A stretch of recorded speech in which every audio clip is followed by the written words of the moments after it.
Joining us to tell us about his upcoming 2022 British karting season is Jack Thompson from the Hunter Motorsport team. Hi, Jack. How's it going? Good. Everything's going well so far. Fantastic. Now, you're based up at the Tyne and Wear end of the country, over at the Warden Law circuit. So are you just going to be racing at that part of the country, or do you have quite a busy program for this year?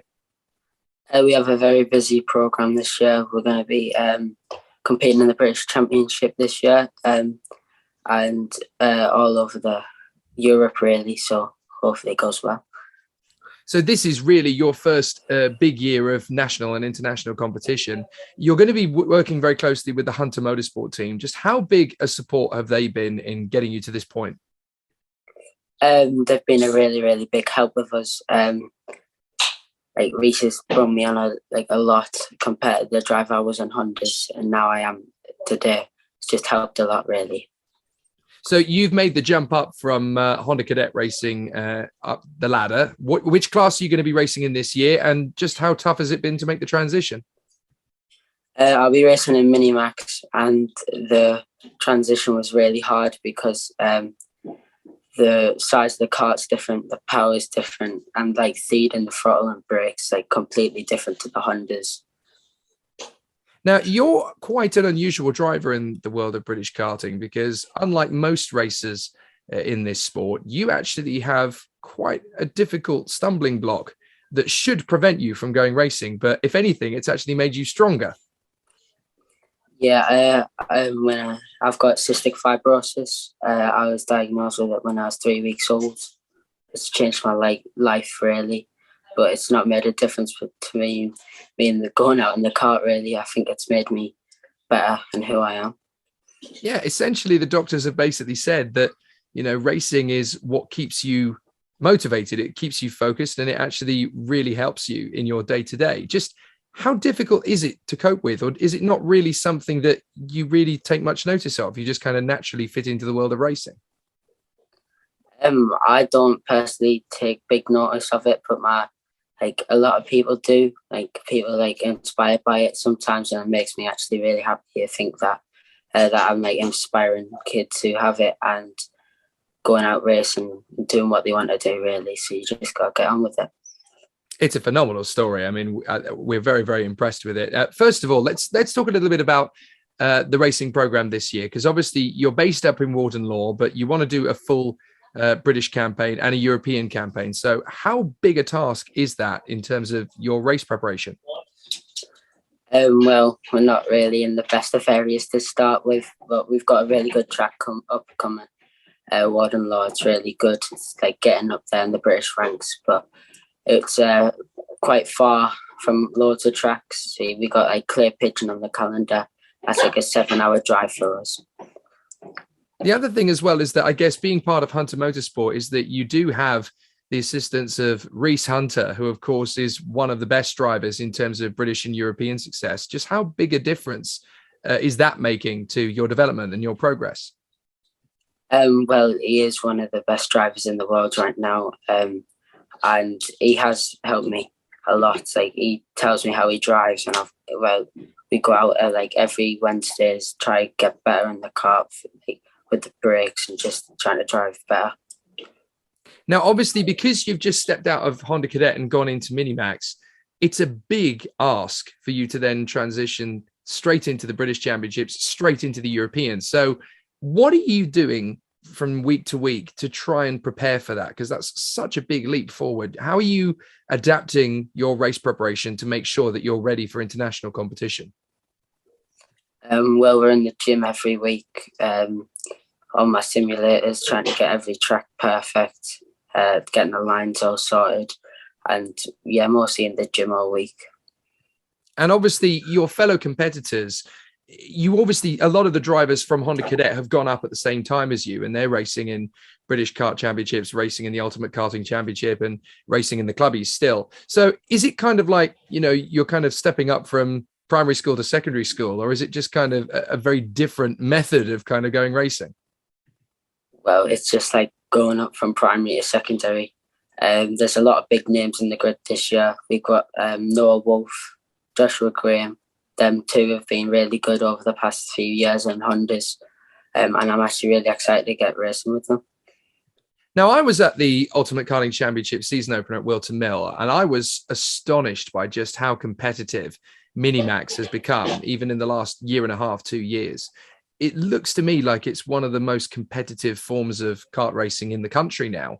Are you surprised by how quickly you're able to get into that world and, you know, be as competitive as some of the guys at the front? Or do you feel that there's still a bit of work to do?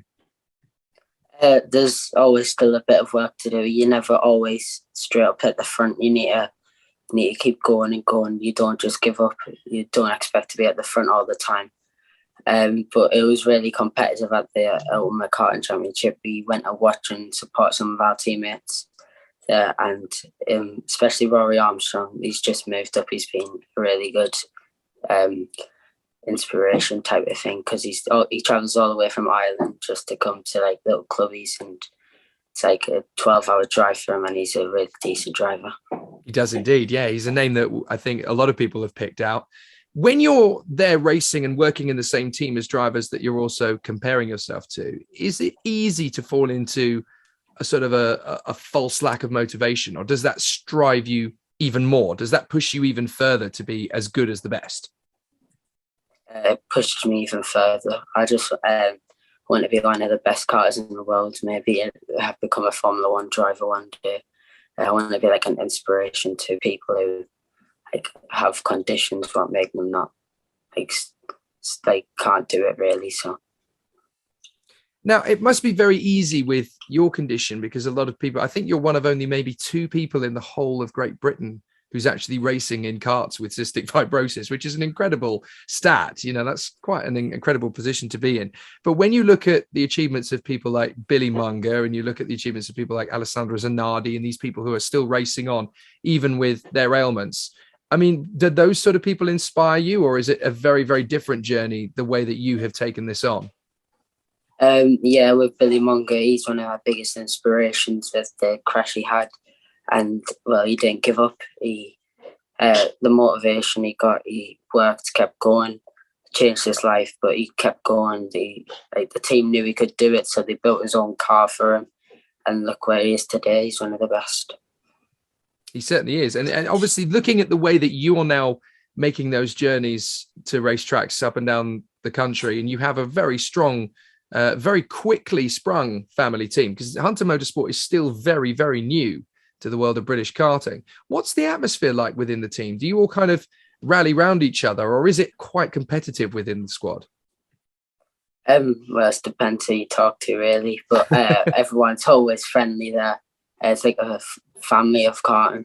I never knew who Rory was a few months ago until I've met him, and we're like best mates now. Like, we always go on the truck, we all analyse the data. And Rory's like a kid who looks up to me tactically, really, because he's only just moved up and so have I. So we like work together, really. We get each other faster, and they're one of the best. And is that one of the things that makes it so interesting for you? Because it's not just a case of getting in the kart, putting your foot down and turning the wheel. You have to be quite scientific in your approach. You have to analyze everything from tire temperature to water temperature to throttle application, steering application. There are so many factors. I mean, are you having to completely relearn how to be a driver, or is it just adding to what you already knew? Yeah, with moving up to Rotax, you got to completely renew your driving styles. With like the throttle, the braking, the turning, especially with the like radiator flaps. You don't want the engine to overheat. You don't want it to be too cold. You got to keep it just the right temperature to make it go fast. So with all of this knowledge and with all of this new preparation and the team that you're working in, how ready do you feel for Europe? Do you feel that you can be competitive from the go because you're in such a strong team, or is it going to be the toughest challenge you've had so far? I think it'll be one of the toughest challenges we've had so far, because there's a lot of really good drivers out there. And in Europe, you don't really race mini-max. You go on to juniors, because minis are in the 950s chassis. So there'll be a big jump as well. And obviously, there's one thing that any Rotax driver must be thinking of, even from the beginning of the season, which is the World Finals. I mean, just the potential of picking up a ticket. You're grinning, even I'm not mentioning it. Just the potential of perhaps picking up a ticket to go to the World Finals. I mean, what would that mean to you in your first year in Minimax? Well, it would be one of the best things that's ever happened to me, going to the World Finals.